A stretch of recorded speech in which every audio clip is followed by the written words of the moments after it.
Graça e paz, meus irmãos, a paz de Deus, bom dia, boa tarde, boa noite. Meus irmãos, quem foi João Ferreira de Almeida?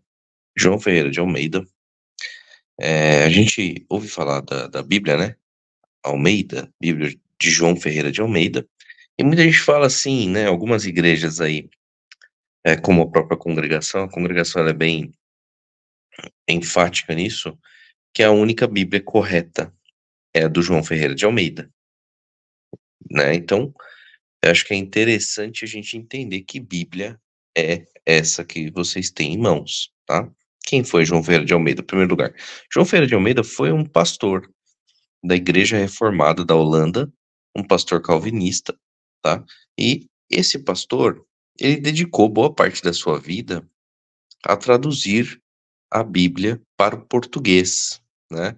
João Ferreira de Almeida, ele trabalhou boa parte da vida, mas ele não concluiu essa tradução, tá? A conclusão veio depois com um complemento de pastores, para finalizar, então, essa tradução, tá bom?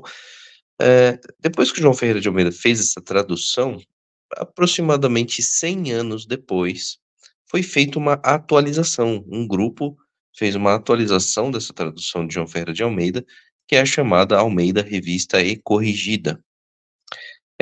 Então, essa versão que vocês têm em mãos, né, que nós temos em mãos, que a Congregação Cristã do Brasil utiliza, etc., é esta versão que foi feita 100 anos depois, já com bastante alterações, muito diferente da versão que João Ferreira de Almeida tinha feito, uma versão muito mais formal, muito mais difícil de entendimento, uma leitura muito mais difícil, apesar de ser uma tradução. Por que que é mais difícil? Porque traduções, quando você vai traduzir uma frase, você pode traduzir de muitas formas a mesma frase, né? Então, você pega uma frase simples, você pode traduzir de uma maneira informal, como você pode usar uma linguagem mais formal para traduzir a mesma frase. Então, eu vou lavar o meu carro. Eu vou lavar o meu carro. Por exemplo, eu vou lavar o meu carro.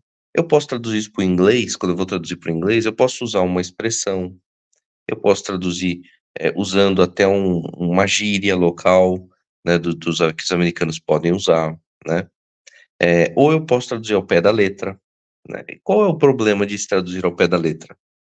O problema é que se eu traduzir exatamente como está no original, nós não vamos entender muitas coisas. E eu vou dar um exemplo disso no português.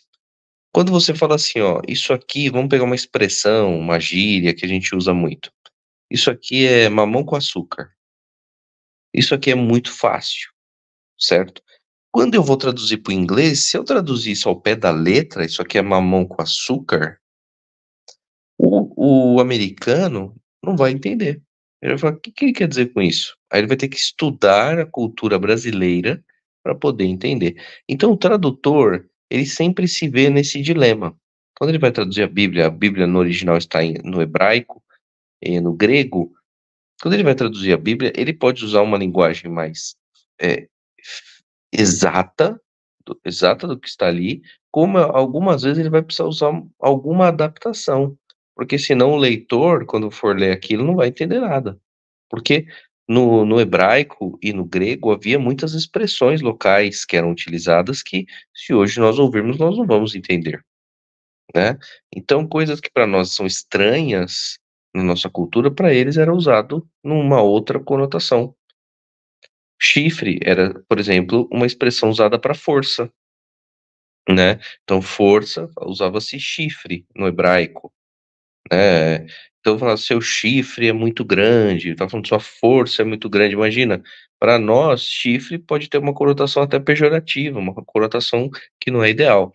Então, aí voltando para a história de João Ferreira de Almeida, né, a tradução que João Ferreira de Almeida fez não era tão formal, mas depois de 100 anos, Almeida Revista e Corrigida, que é essa que vocês têm em mãos, que também não é de 100 anos depois, porque ela já sofreu atualizações depois, né, ela usava uma linguagem ainda usou uma linguagem muito formal, né, muito literal. Então quem tem essas versões antigas de Almeida Revista e Corrigida, não vai entender muita coisa você não vai entender.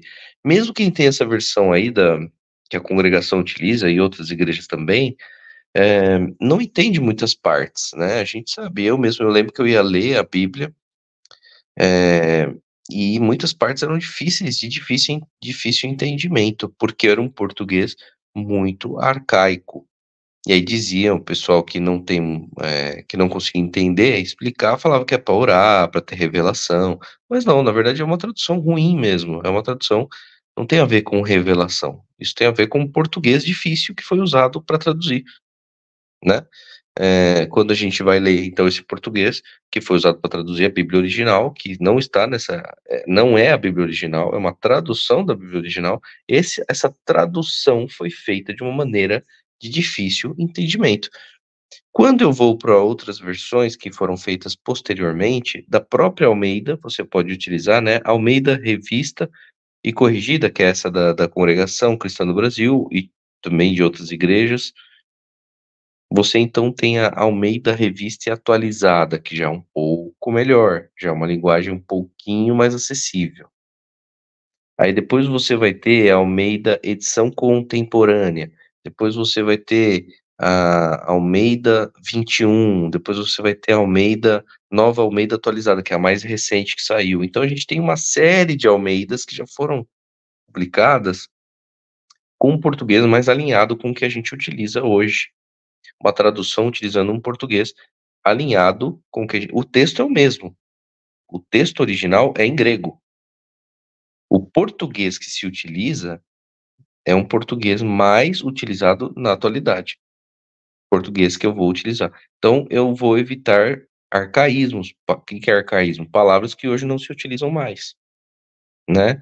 Por exemplo, pragana é uma palavra que você encontra na Bíblia que a congregação que está no Brasil utiliza, pragana. E é uma palavra que nós não usamos mais, é uma palavra que está em desuso. Aí você vai ler um texto como esse, né, pragana, você vai ter que buscar o dicionário para ver o que é pragana, né. Então são palavras que nós não utilizamos mais. Então as Almeidas que a gente tem hoje, que é a Almeida 21, a Nova Almeida Atualizada, já são bem melhores. Então, 3 fatos interessantes, né. Primeiro, a Almeida Revista e Corrigida que você tem hoje da congregação que está no Brasil, não é a mesma que o João Ferreira de Almeida fez, tá bom? Não é. Ela veio 100 anos depois, uma atualização que foi feita. Segundo fato interessante, a Bíblia não foi escrita por João Ferreira de Almeida, tá. Isso é acho que, por incrível que pareça, eu já ouvi isso, tá. Mas, João Ferreira de Almeida é apenas um tradutor para o português, assim como teve a King James, que é uma tradução para o inglês, assim como tem, a Bíblia em francês, Bíblia de Jerusalém e outras bíblias, né.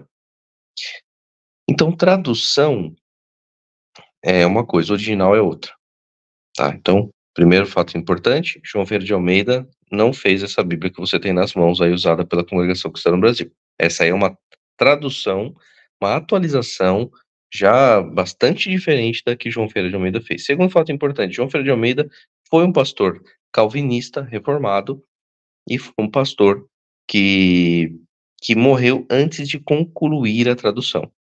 Então não foi ele que traduziu tudo para o português, tá.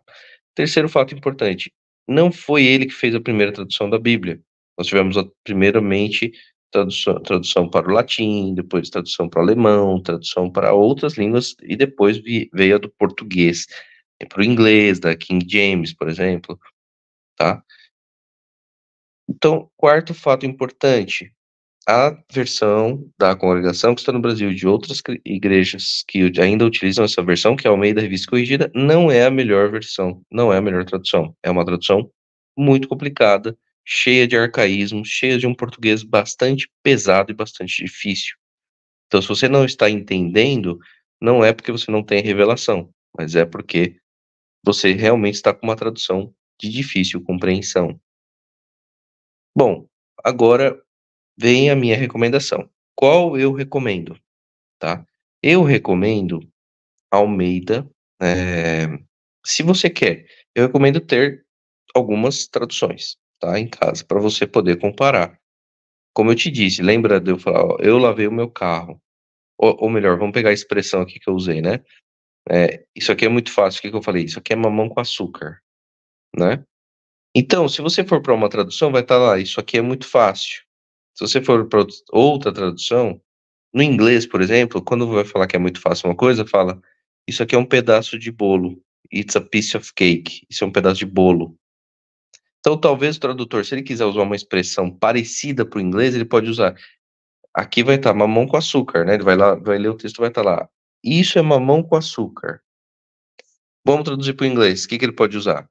"It's a piece of cake", isso aqui é um pedaço de bolo. Ué, mas não tá escrito isso no original, tá escrito mamão com açúcar. Mas eu traduzi como pedaço de bolo. Por quê? Para que eles possam entender. Usei uma expressão da língua, porque eu quis preservar, quando eu faço essa tradução usando uma expressão, o original está o quê? Uma gíria. Então eu vou traduzir para o inglês, eu vou usar uma gíria também. Olha só como é difícil ser tradutor. Se eu usar literalmente, ninguém vai entender. Se eu fizer uma tradução só, isso aqui é muito fácil, todo mundo vai entender, mas ninguém vai perceber que o tradutor original usou uma gíria, e isso pode ser uma informação importante. Você saber que foi usada uma gíria, naquele momento, uma expressão, porque de repente aquela expressão tem é carregado de um significado mais profundo do que apenas a tradução. E se eu traduzir como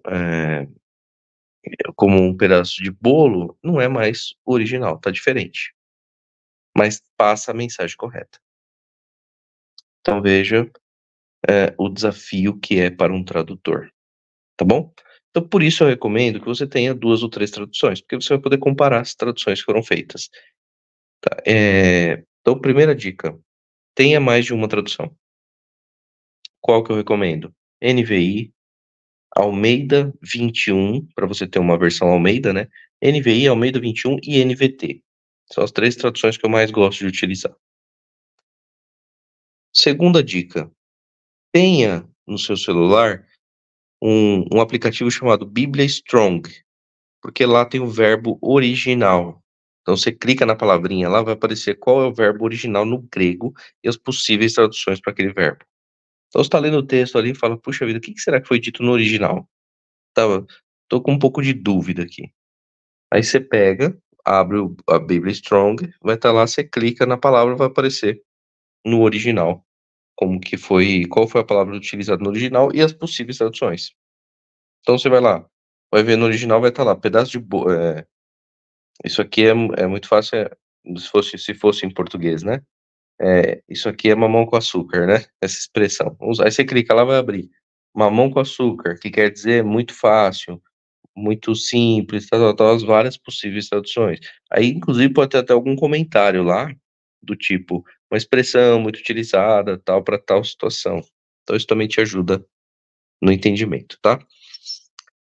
Agora, qual a Bíblia que eu recomendo para o dia a dia, né. Eu recomendo essas 3 traduções. Para o dia a dia, se você gosta muito de Almeida, use a Almeida 21, você vai gostar bastante dela. Tem também a nova Almeida atualizada, que é muito boa, tá, mas talvez você vai estranhar um pouco, porque já é bem mais, uma linguagem um pouco mais, informal, né, não chega a ser informal, mas muito mais atualizada, e você está acostumado com essa antiguidade aí, que é a Bíblia que a congregação utiliza, então você pode estranhar um pouco. A Almeida 21 equilibra bem isso, e é bem clara. Mas eu recomendo fortemente, quem está começando a ler a Bíblia agora, se interessar, entender, tenha junto e leia, utilize como principal a NVT ou a NVI, uma das 2, tá. Mas eu ainda recomendo para você que está começando a NVT. Então utilize a NVT e junto ao Almeida 21, assim você lê um pouquinho das 2, vai comparando, mas a NVT é muito clara e muito boa.